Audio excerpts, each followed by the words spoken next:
Good morning. झाली आहे सानूची झोप. आज आहे गुरुवार, त्यानिमित्तानं आम्ही गेलो होतो बाहेर तर स्वामींची मूर्ती आणण्यासाठी. तिथं खूप अशा मूर्त्या होत्या, कोणते घेऊन आणि कोणते नाही होत होते. शेवटी स्वामींची मूर्ती घेऊन आले, त्यांचे प्राणप्रतिष्ठा केली, आपली रोजची देवपूजा करून घेतली. खूप असे मनाला प्रसन्न वाटत होते.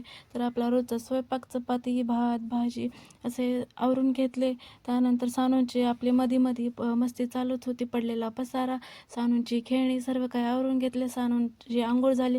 त्याचा आज नवीन प्रकारचा एक खेळ चालू होता.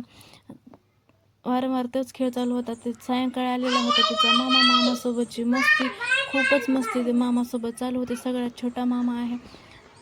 सायंकाळचे हे दृश्य. तर माझा ब्लॉग आवडला असेल तर लाईक करा.